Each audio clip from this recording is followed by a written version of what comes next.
and welcome to Amore with Allie. This once a week 30-minute show focuses on love and relationship topics with a metaphysical twist. In case you don't know who I am, obviously I'm Allie. Hi. And I'm also a sex and relationship expert who's the creator of Out-of-Body Ecstasy. Now, Out-of-Body Ecstasy is an OBE sex method using astral, dream, or telepathy to enhance your romantic or your sex life, even if you're in a relationship or if you're flying solo. Previously, I was the sexpert for the L-Word online world in Second Life. If you want to know more about me and what I do, please visit Theiss.com. Now I've got a few announcements coming up and then we'll jump right on into the show. This is your first time joining me. Welcome. Hello. Thank you for stopping by. Now, I do this in my office. Pretty self-explanatory, as you can see my surroundings. And I live with a couple dogs and many cats. So there may be somebody showing up to say hey during a show. That's just the way life goes. Just warning you ahead of time. Now, for those of you who joined me last week, I want to know, how'd your affirmations go? Did you say them a couple times a day, every day, between last Thursday and today? In case you don't know or you didn't listen to last week's, I'll forgive you. And I'll give you the affirmation now in case you want to start talking about it. It is, I'm a magnet for joy, love, and happiness. Simple as that. I'm a magnet for joy, love, and happiness was the affirmation for last week. And at the end of today's show, I will give you one for this week. So you'll have two of them to say. On Saturday, sitting and looking at my notes, on Saturday I have a virtual romance party coming up online at Theiss.com. And what that is like the adult toy parties you hear about, the pleasure parties, or whatever, I don't even know what they're called anymore, but the pleasure parties that you go to somebody's house and a person talks about different adult things and different adult toys and lotions and whatnot. And people like to go to those because they're fun, you get to gather with other people, but then again they get kind of shy. Cue the dog. And so I decided to start doing those online so you can watch it from the comfort of your own home. I will talk about different items, and my dogs always show up at some point in time. I show different items, and then if you want to purchase one, fantastic. If you don't, fantastic. It doesn't matter to me. I don't know what you buy, ever. And no registration's required, so you can just show up, watch it, and then determine whether or not you'd like to get something. Maybe go check out thepassionzone.com, which is where all the adult toys and fun stuff happens to be. The virtual parties are not recorded, they're not saved, so if you miss it, well then you miss it. Then you will have to join me the next time I have one, which will be in November. Now, also coming up on, speaking of November, November 12th is my webinar on dream sex. It is a version of out-of-body sex, and if anyone's had, woken up from a dream and felt kind of, excited, this is what I'm going to be talking about. So join me online for a webinar on dream sex. Now, what else I got coming up? I got to scroll down here. Let's see here. Oh, let's go to the quote of the week.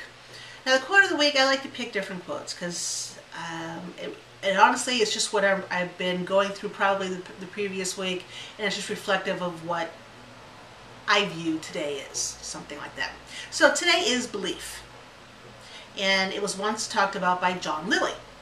And he said, in this province of the mind, what is believed to be true is either true or becomes true. Okay, now think about that and think about the law of attraction. I'll read it again. In the province of the mind, what one believes to be true either is true or becomes true. And I've been reading a lot of Abraham, Esther Hicks books, channeling the group collective Abraham.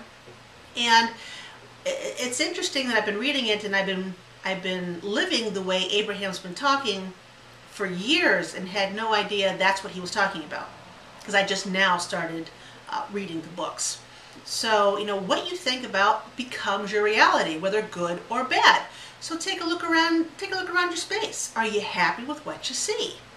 If you're not happy with what you see, then start thinking about a different reality.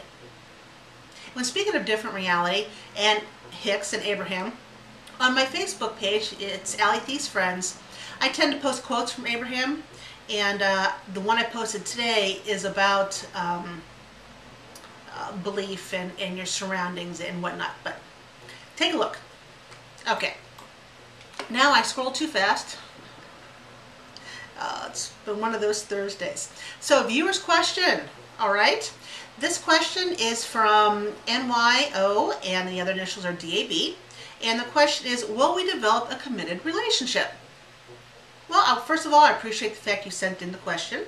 If you too want to send in a question, it's amore@agelessknowledge.com. You send your initials, like I just said, and the question. That's it. And for everyone who sends in a question, you're put in the hopper to get for a drawing for a free reading that I do every month. Very, very simple. Free is good. Free is excellent. But to answer your question, M, it's going to be a while before you develop a committed relationship. You both have a lot of growing to do separately and a couple more lessons to learn. But if you are patient and if you allow time to slowly drift by and you're not in a hurry and you're not ignoring life as you wait for time to slowly go by and you two to learn your lessons, then yes, you'll form a committed relationship. It's important that while you're waiting for the committed relationship that you don't become a hermit, and you ignore the people around you, speaking male and female, male especially, of course, to date. Just because you're waiting for a committed relationship out of somebody does not mean you become a nun or a monk. There are things you need to learn, and these things can be learned through other people. So it's always important that you keep your scope of options open and that you're open to allowing somebody to come into your life even though it's not the committed relationship you want. Make sense? Okay. But eventually, as long as you're patient and as long as you keep interacting with other people, both males and females, you'll have your committed relationship. So thank you very, very much for sending in your question. Now, the topic of the week, I called it LoveShui last week, and I had quite a couple people email me, and they go, Al, what are you talking about? LoveShui. There's no such thing as a shui. And I know this. I know this. I make a habit of saying shui because many, many, many, many years ago, I used to make fun of feng shui. I call it feng shui, and because it would drive people crazy. And now, if I'm not thinking about it, I automatically call it shui instead of shui. So it's actually LoveShui is what I'll be talking about today, as opposed to LoveShui. And I picked this habit up, by the way, off of my mother. We'll say this, periannuals. She happens to see. I did it. I called it periannuals, didn't I? Oh, for the love of God. Perennials. She calls it periannuals. So every time I see the word perennials, I automatically say periannuals because it's in my head because she put it there. So I just did it without even thinking about it. So that's what I'm talking about, the shui and the shui. So please forgive me. So LoveShui. LoveShui is a soothing energy I mix with feng shui and love. Because that's what I'm about. I love love. And there are different ways that you can make your surroundings, your bedroom and your living room and just your whole house, conducive to strengthening the love you have, repairing the love you have if that's what needs to be done, or attracting in somebody new. It's all about moving energy around your house, or chi. I love chi, I love energy. I work with energy all the time. So I'll give you some tips on how to maybe set up your bedroom or maybe your living room to be conducive to what you're looking for, because we're all looking for something different. Now, as I said, everything in the world is made up of energy. And with feng shui, it's the placement or the removal of items to allow the energy or chi to flow freely throughout your living area. That's what feng shui is all about. I want to say shui. Now, in your bedroom, because when people think about love, they automatically think their bedroom. Me personally, I think kitchen. And I know, you think, why do you think kitchen? Because there's a lot of love, and I'm not talking romantic love here. I'm talking just love is in the kitchen. You prepare meals. When people come over, people seem to gather in the kitchen all the time. Even if there's no cooking going on, you gather in the kitchen. People gather in the kitchen. There's a lot of love going on there. There's always love in the kitchen. So when I think love, I think the kitchen. Sex, on the other hand, well, there isn't any place that's off limit for that, but of course most people automatically think of the bedroom. Now, in feng shui, when it comes to love or sex, the southwest corner of your bedroom is the place you want to concentrate on. That's the area of love, marriage, and of course sex. Now, in that area, if you have anything that's metallic in that corner, it exhausts the chi of the area. Metal is not good in the southwest corner, so highly suggest you get it out of there. Also in the bedroom, there should be no computers, no TV or other electronic equipment because it diminishes the chi of the room. Now I hear you saying, well, Al, we watch TV as we fall asleep, or what about my alarm clock that's plugged in, or what about my extracurricular adult toys I may use? You know, the adult toys you may use every once in a great while, that's no big deal. The radio, it's preferred that it's battery operated. You can't have one that's plugged into the wall, but if you can keep electronics out of your bedroom, this definitely goes for computers. It just does better. And with TVs and computer screens and stuff, reflective surfaces do not work in a bedroom facing the bed. So if you have a reflective surface, including a mirror facing the bed, that also destroys the chi of the room. Just make a note of it. Now, things that are good for the room, in the southwest corner, if you place an amethyst or a rose quartz, it gives the room an ambiance of happiness. It just works. It gives a calmness to the room and a loving energy to the room. So no matter what kind of day you've had, if you have in the southwest corner an amethyst and or a rose quartz, it just chills it. Okay, it just makes things good.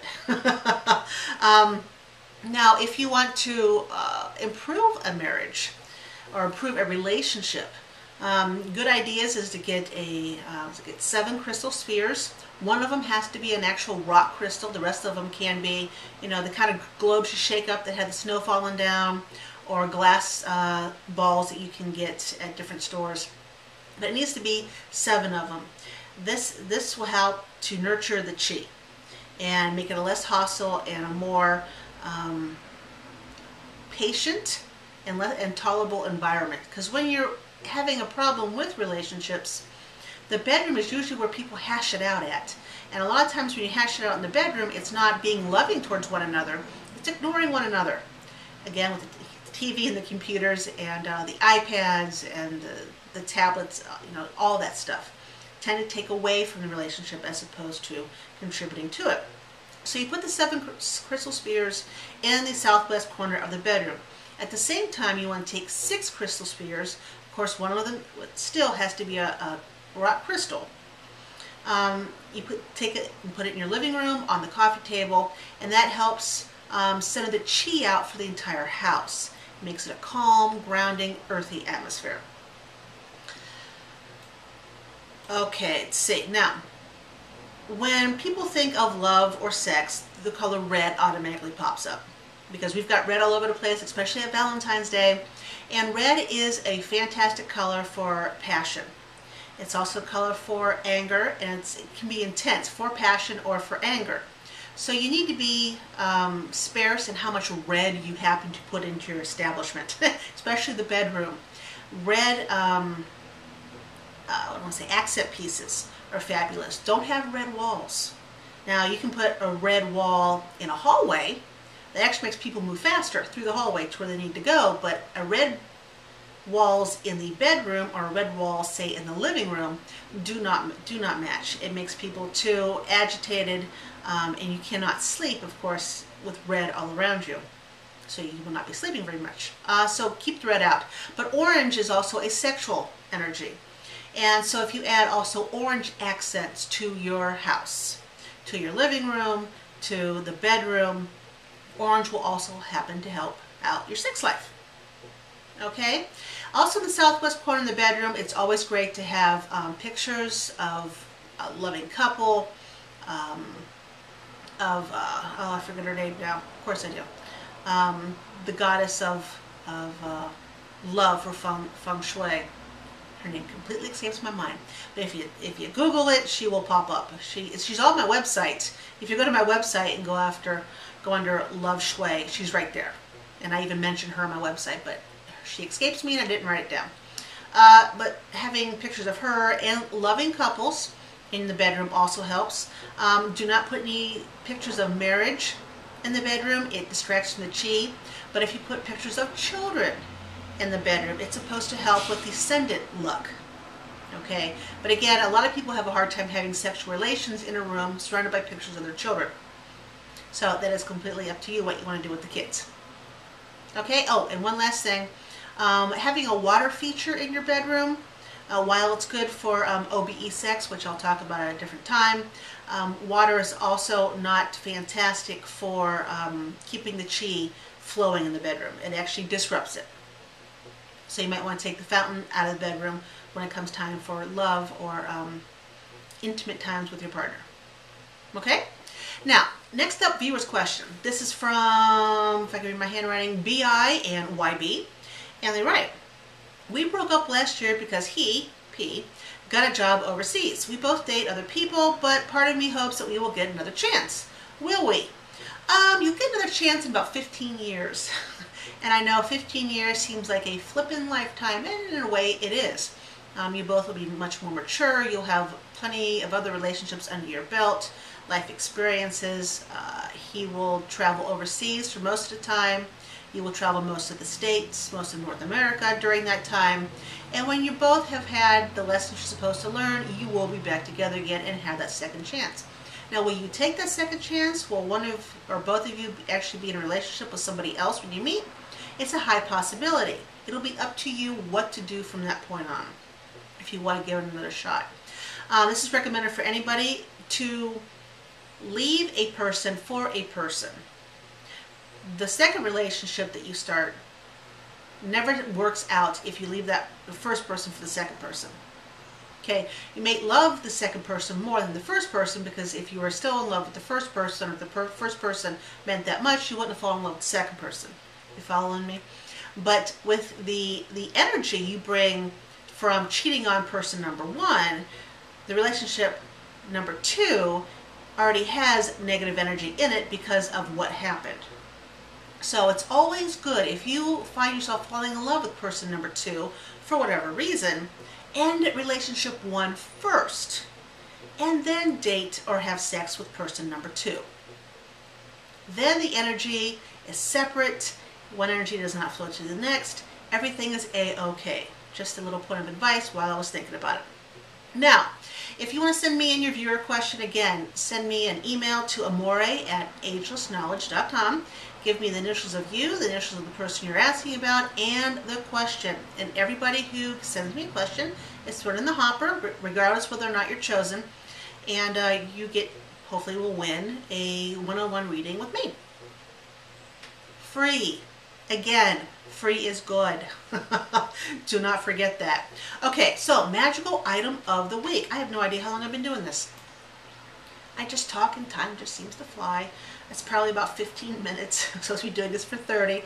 The magical item of the week. And it's going to be powdered sugar this week.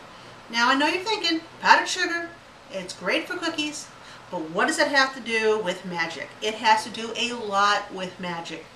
Gypsies use powdered sugar. It is a wonderful substance that attracts whatever you're searching for.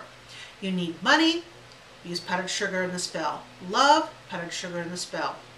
It is never, ever, ever used if you're trying to get rid of something. If you want a marriage to end, if you want your money problems to end, if you want somebody to leave you alone, never under any circumstances use powdered sugar, because it will have the opposite effect and multiply.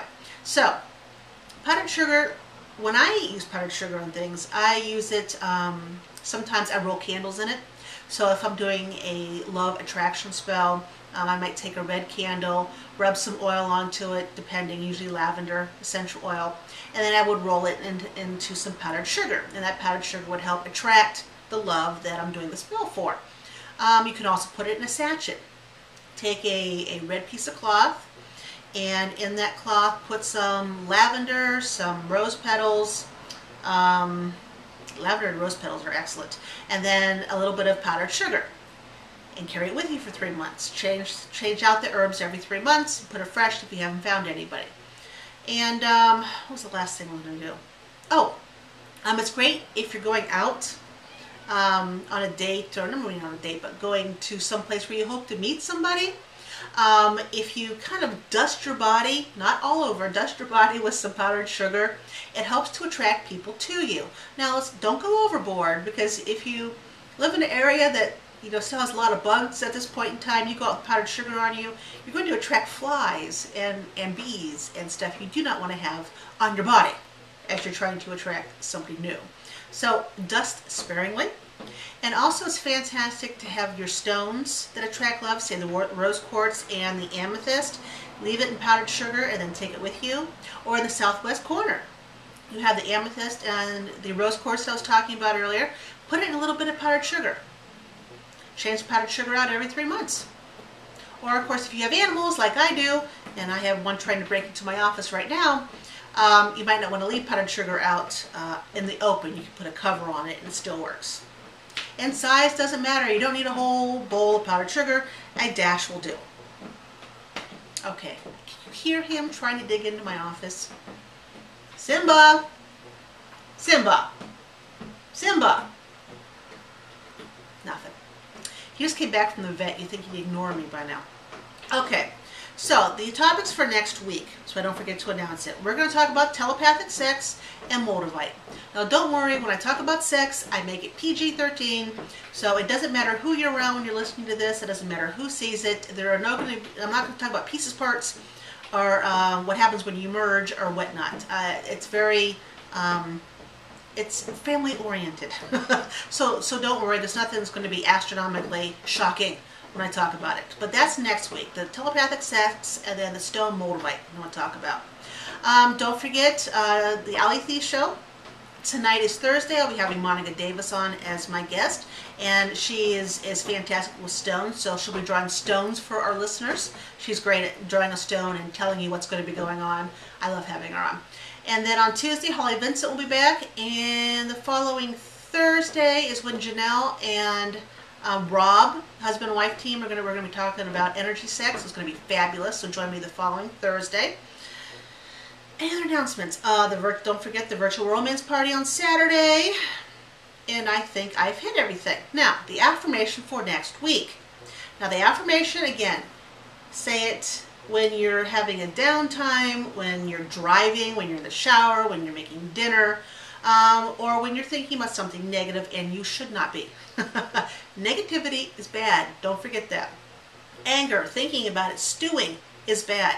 So if you're doing one of those and you need to get that off your plate, so to speak, say this affirmation. Say, I'm a magnet for fulfillment, abundance, and faith. Again, I'll say it. I'm a magnet for fulfillment, abundance, and faith.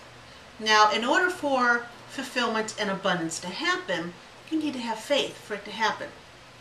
In this, I want it now, very instant society we're in, people are not patient. Nothing happens instantly, even with magic. Magic is an energy manipulator. It's a legs up. It's a hand out, as opposed to being poof, Harry Potter or Charmed. God, I wish, but it doesn't work like that. And the affirmations are the same way. The affirmations are like a spell, if you think about it. Spells come with words normally. They come with, you use sometimes candles, herbs, oils, but everything you use in a spell, including the words, is to help direct the energy and the focus to manipulate the energy the way you want. You say the affirmation, that's exactly what you're doing, but without the herbs or the candles and the powdered sugar and whatnot. You're manipulating the energy with what you're saying. So say at least 3 times a day.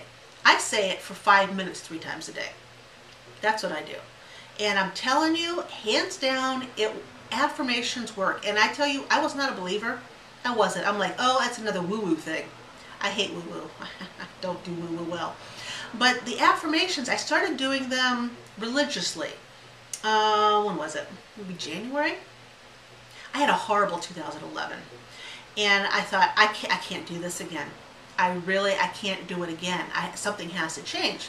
So no, I didn't start doing it until like April, May, my birthday. I turned 45 and thought, something has got to change in my life. It just has to. I can help everybody else, but I can't help myself. So I started doing affirmations. And the difference between May and today is dramatic. It's dramatic. And I make it a religious point to say these affirmations all the time. So again, the affirmation for next week is I'm a magnet for fulfillment, abundance, and faith. And you need faith for the first two, because nothing is instant. Okay? So, thanks for stopping by and watching Amore with Allie. I appreciate so much that you decided to watch me today. If you could do me a favor and tell a few of your friends about the show, I'd greatly appreciate it. And until next time, keep loving, keep living, and keep laughing. Take care of yourselves. Bye.